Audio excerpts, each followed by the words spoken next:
Radio Nigeria, uplifting the people and uniting the nation. Well, earlier, our colleague Patrick Alumona spoke with the new president, Dr. Moses Arokoyo, on his agenda, coming at a time the nation is grappling with economic challenges. It will interest you to know that there are over 400 million livestock in Nigeria. That poultry alone contributes 10% to the GDP. Invariably speaking, the poultry sector alone employs 5 million people directly and 25 million people indirectly. So for me, the veterinarians in this country has become a point of focus.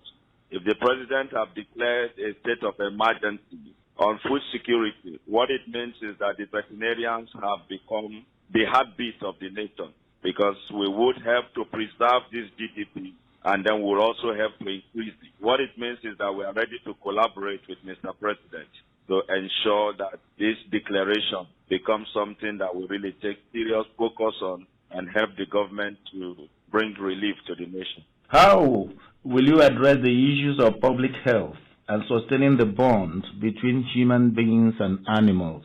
75% of the disease emerging and re-emerging of animal origin. And so what we need to do is to understand in fullness the fact that if we take care of our animals, we are also taking care of the humans. In fact, to neglect the animal sector is to neglect preservation of human health.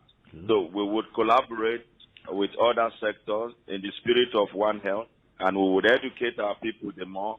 We would also beckon on the government to consider having primary animal health care centers in the 774 local government. This will be very important because at the grassroots, if we nip outbreaks in the bud, we would have succeeded to helping to either terminate or reduce the spread of disease. Yeah, what efforts will you be making for the profession to align with the global realities in line with this year's theme, which is the changing spectrum of the global economy and the need for professions to align with global realities?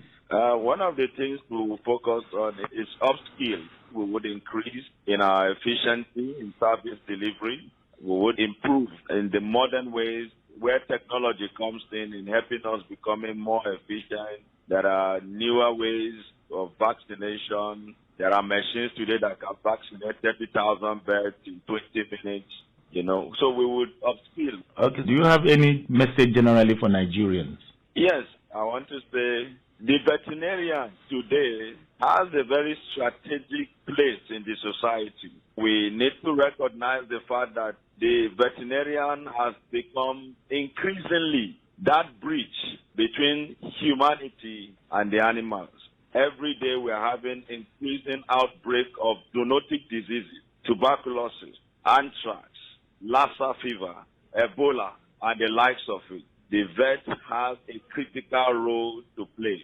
The vet is that one person who can easily and quickly recognize that there is about to be an outbreak in this place and is also strategically positioned to nip that in the bud.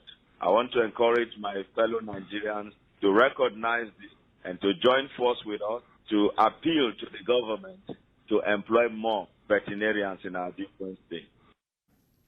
Well, our colleague Patrick Alumona there with the new president, Nigerian Veterinary Medical Association, Dr. Moses Arokoyo, on his agenda for the association. Radio Nigeria, uplifting the people and uniting the nation.